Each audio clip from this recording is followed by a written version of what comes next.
Hi, I'm Jack Skeel, CEO of Agency Agile. I'm going to take you through a quick overview of our program and how it works. Just some high-level stuff, great background information for you and your leadership group, and explain a little bit about the kind of successes we've been able to help leaders like you create. So buckle up, and here we go. I'm going to go through this pretty quickly, but you've got it on video, so you can slow it down, speed it up, whatever you want to do. Okay, that's us right there. As I mentioned, my name's Jack Skeels. I've come from management and technology consulting background and worked at RAND Corporation think tank for several years as a senior analyst, and later went back worked for a while as a researcher. My focus all the time was on organizations.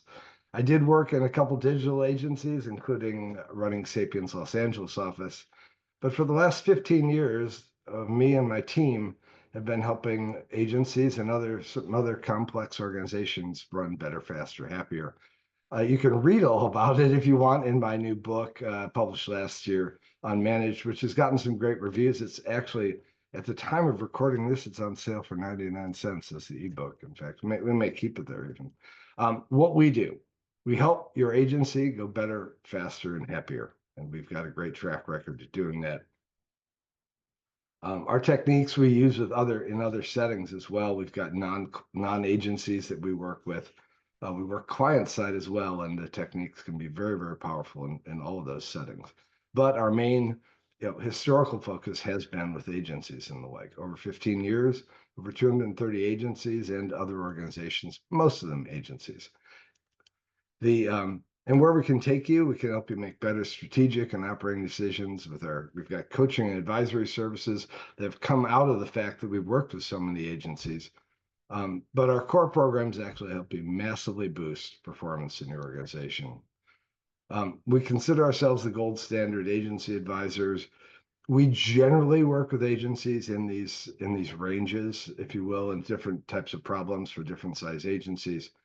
We, of course, you can go on our website and find our case studies on our homepage, and we've worked with very large WPP agencies and all kinds of sizes, but generally 200 or less is our sweet spot, usually independently owned and operated agencies. I'm not going to go into a lot of detail about our CEO advisory service, but you can find it on our website. So I encourage you to do that, or just shoot us a note through the contact form, or I've got some information at the end of this presentation.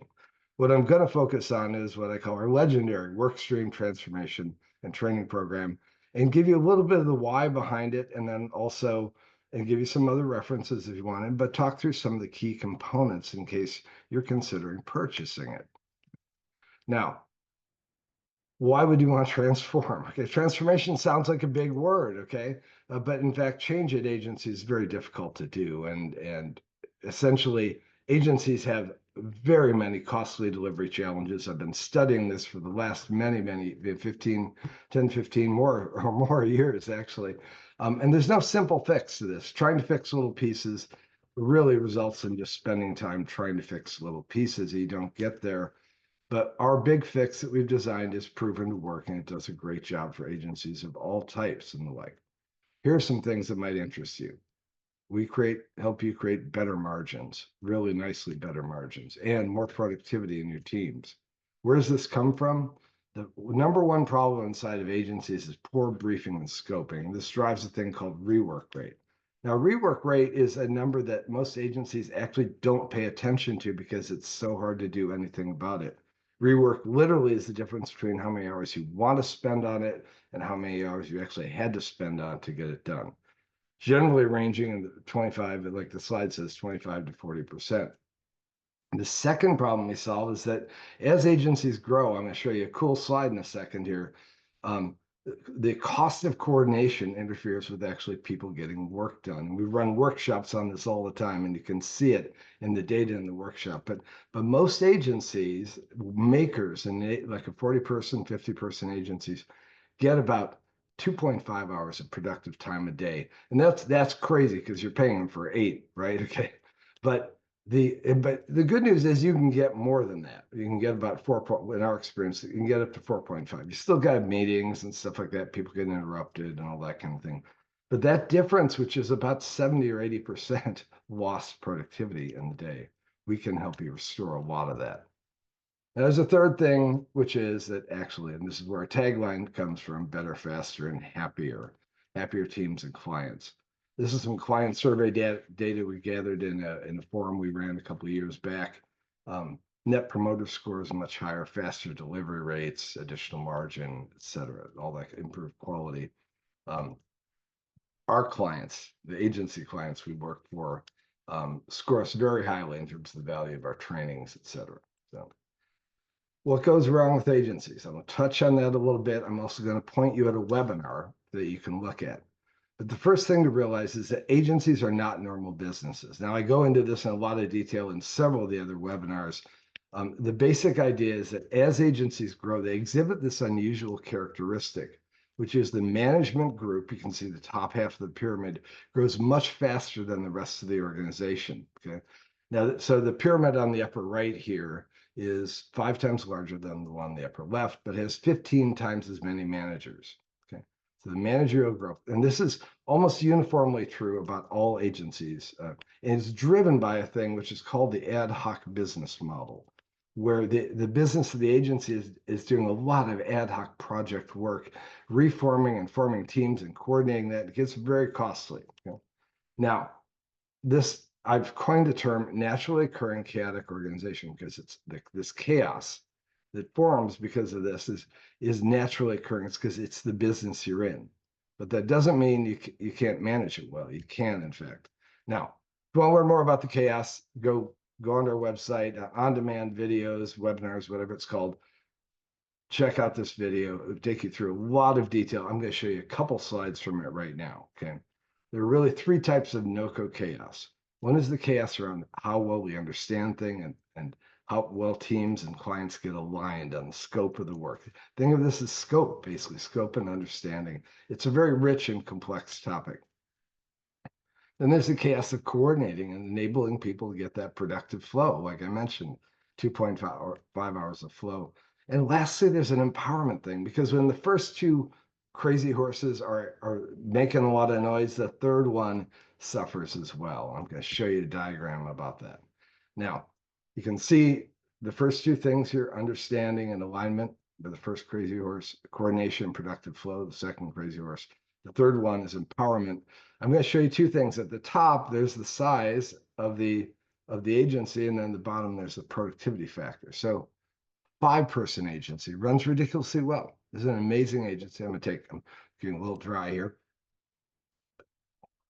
This is an amazing agency, except for one thing: you never have the right number of clients, because either you have 0 clients once you're freaked out, you've got the right number of clients for the moment, and it matches up with the people you have, or you got too many clients and you're freaked out because you may lose a client because you don't have the right people, that kind of thing. Stability, peace, and calm ensues when you hit 25 people. Agencies run really well at this size. And then as you go up this hill of size, things get crazy. And largely it's a size-based problem that creates a lot of other effects. And you can treat both of the effects, okay? Both the size effect and the other, understanding alignment, coordination, flow, et cetera, right? So this just gets worse and worse, okay? And we call it the hockey stick of agency misery. If you've been in agencies of different size, like we're in agencies all the time, and we see this, calm agencies 25 or below, not so calm 25 to 50, not calm at all 50 and above. When you fix these things, that's where the slide comes from. What we do is we relieve the stresses of those larger 50, 40, 50 person agencies. We make it calmer and make it work better through our methods. Now, you maybe have a 25-person agency, you may be seeing these symptoms already as well. So we've got 2 parts of this. One is what we call the work stream model, which is how do you get things to flow through well, dealing with that, understanding alignment, coordination, and flow and the like. And we came up with an Agile inspired. We started with Agile, threw out a bunch of pieces to boost multi-project, multi-client execution in a group of 20 to 45 people. Now, the reason I say a group of 25 to 45 people is that the second idea is that if you're bigger than 45 people, we help, or 50 people, we help you form pods which are small groups of 25 to 45 people, right? So the idea of this work stream method, and you can replicate it in pods, it allows you to simplify your organization. Essentially, you've got pods, you pod the people up, and then you can apply the techniques, and it feels like a smaller agency. Okay. So the podding technique takes us out of 100-person land, and the work stream methods help you run like you're really smooth, perfectly balanced agency. All right. How do we get there? Here's our general approach. One is we've got to get leadership aligned for change.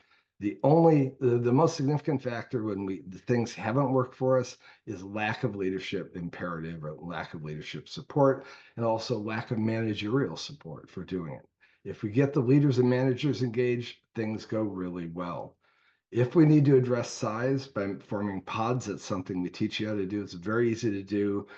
We've learned a lot about doing it. I shouldn't say it's easy. It takes some time, but it's always solvable, right? Then we show you how to implement the work stream delivery model in the pods. And then we stay with you for a while to tune and refine, right? So the structure looks like this. Leadership foundation, that's getting everyone aligned. And then you recognize these topics, right? Okay.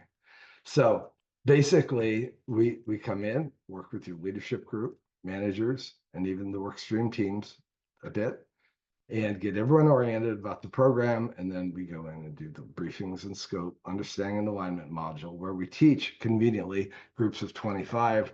Now, you may need 2 of them if you're a 40-person agency, but generally, if you're going to need 2 of them, you're bigger than that. So you're going to need to convert to pods, right? And so then we train the pods, if you will. Level 2 is how we make pods productive, or groups of people, work stream groups, productive. We have some empowered management program stuff we can strap onto this as well. And if you are big, and we've done this a lot with large multi-100-person agencies, we have a AgencyAgile Methods Train the Trainer program. So we can train your people how to do the trainings. They need to witness us doing it a bunch of times, but we know how to coach them and get them there. Later, I'm not going to talk about this in detail. We have level 3 where we help you really amp things up and make them run well, even better. And we've got a sustainment program and videos and all that kind of stuff to help you with onboarding and all that kind of thing. We also do coaching throughout this process as well. So I'm going to hit through level 1 and level 2 real quickly, and then wrap up with just a tiny little bit more information. But if you have questions and want to chat, it's easy to get a hold of us, and happy to hop on the phone, Zoom, whatever, for a half. If no one uses phone anymore, hop on Zoom for a half hour and we can talk about it. So level 1, okay. Why level 1? Remember this problem, the rework rate. Okay, it's a beautiful target. We're going to go after this 30%. Now, if you want to understand really what the problems are in poor scoping and handoffs, one great example, we've got several scoping videos, webinars available on demand, I believe, 2 of them, I think now. But this one is a good one. So go watch it. You'll understand what goes. It's going to teach you about the ignorance gap and all the things that happen with people failing to understand and pass along scope, and the uncertainties and all that kind of thing. Okay. So what we do, here's an example. This is going into level 1. We teach a whole new way of communicating, ground rules and communication styles, and the ignorance gap, which you can see in that one webinar. And we teach 3 key techniques: the context method, which is the why; project roadmap method, which is the how. Okay, and then we teach you a client briefing method as well. Okay, this is whole team training. We do project teams or pod teams. We only use real in-flight projects of yours. We don't have sample projects. We don't train just PMs or something like that. We train everyone because it's the transformation in how you work, and because it works. Okay. In level 1 context, we changed the way the briefing process works. We use this thing called reverse communication, and it's designed to deepen the understanding of the work by the team in what we call the why behind the work. Okay. And it creates massive improvement in alignment across all participants, including the client as well. You can use this technique other places. A lot of agencies have taken this technique and built it into other parts of their process. It looks kind of touchy-feely. You can see on the wall is a brief that was created by the team, and this is the team and the client watching a team member brief the brief to the client and the team. Very, very cool stuff. Level one road mapping. This is our adaptation of what's called the sticky note or agile story process. And it creates a roadmap of deliverables. You can do team-based estimation. We can do work sequencing. It's great at digging out hidden scope. The scope that gets you into trouble is the scope you don't talk about. Our methods help you talk about the scope you need to talk about it. Deepens team understanding, gets a great alignment on deliverables, and does the magic of transferring ownership to the team, which everyone wants to. Okay, you can use it for all kinds of things: discovery processes, annual planning. We use the generalized technique all over the place. Here's an example of it in action at a client of ours, 360i. I worked with many years ago, using it with one of their big brand clients, and you can see here's a massive one. This is over $2 million project. Actually, we've done several very large projects and saved the agencies and organizations tons of money. Okay, by doing this method. So the red cards are all the missing scope or the broken parts of the contract that they had signed. So we also teach a client briefing workshop. Okay, how do you go communicate with the client on scope effectively? Okay, and create better alignment around the actual scope and the like, and getting the client more educated about what you're doing and demonstrate your thinking as well. Okay? And it really deepens everyone's sense of ownership and the like. And you can use this all kinds of ways also, but it's a generalized technique. This is a agency and their client. They just finished walking through all this stuff. They're all jazzed about it, wearing the same t-shirts. We hear great things, okay, from what the agency's clients say, right? And sometimes the agency's clients, because they understand the work better, they get more money as well. Now, teams, of course, love it. The funny thing is that getting managers and leaders to take on this program is the hard work for us. When team members love it because they actually get to be more engaged with the work, take ownership, etc. It's a fantastic transformation to watch. It just excites me greatly. Okay, level two, one more sip for me. Level two is based on several key problems, one of which is that basically trying to make quiet time is really hard to do. And you've got a bunch of managers and go look at the why agencies become crazy places to work, and you'll see the whole thing. Multi-managers, too many managers per worker, all that kind of thing. Meetings proliferate because they're just an attempt to make things go better, but they make things worse and the like. Okay. So we do several things inside of level two. One of which is this idea of day structure. I'll talk about this in just a minute, but basically, how do we make sure people are aware of the fact that there's a lot of interrupted noise? And this is the no-code problem. And we do productivity workshop and managerial awareness sessions and get people aligned on the problem we're trying to solve. It's a key to culture change. And we implement a thing called day structure, including the daily check-in and the sync meeting. We implement a style of Kanban. We custom build it with you, and we can implement it in your system. We typically do, and also do retrospective and tracking metrics about how things are going, so you can see the change as it's happening and the like. This is either just a group of 25 to 45 people, or it's for pods. We train each pod on how to actually run as a pod. Now, this is a wall of meetings from one agency. It's 10 rows. Each row is a day. Each column is a day, I'm sorry. And you can see all the meetings that are happening. And this was only a partial list, according to the guy, Steve, who ran this session. But the problem is that what we want to do is figure out how do we move the meetings out of the day or move them into a special spot, okay? And so we do meeting reduction training, and all this stuff works really well. You get better meeting schedule, reduced number of meetings, and you get increased flow. The day structure is this, is that what we want is create a noisy time in the morning, the daily check-in, that helps reduce the number of meetings and coordination that has to happen. And we do have a structured time, a small group time called coordination time. So this is a very simplified version of it, but you get an idea. We give your day order, and you can organize these things differently in the life. It's just the concept model, if you will. Of course, that includes a daily check-in, which is a highly scripted, modified version of the Agile stand-up. Well, it was the stand-up meeting was not an Agile thing; it was a stand-up meeting, and Agile sort of brought it in, made it popular. But we modify it and we'll coach you how to run it, but we can literally, we have, you can have a 25 or 30 person team coordinating on all the work, 40, 50 projects during the day in about 20 minutes. Okay. It's really, really dialed in. It's very cool. It's taken us a bunch of years to develop it, but we're great teachers at it and you'll love it. Um, More flow time out of the day, better coordination. Here's the quiet moment right before the meeting's about to kick off. Um, Essentially drive the noise out of the day. We do implement a Kanban technique and Kanban. We use Andan, some Andan models as well. If you know that kind of stuff, the Andan reporting mechanisms and the like. But essentially, this allows for better tracking. And some of our clients use the check-in and the Kanban at the same time, which is fun. And because still can get things done in 20 minutes to sync the whole team and that kind of thing. Here's an example, but this is an old example, but you get the idea. It's a set of race swim lanes where work moves across a map from left to right and the like. So we do managerial awareness training, teaching managers how to do things better. We actually tend to give out copies of my book because that's what the book is written all about: is how to do things better, release control, work on verbal dominance, etc., ask questions better. And we coach this also, as if you want individual or group coaching on it as well.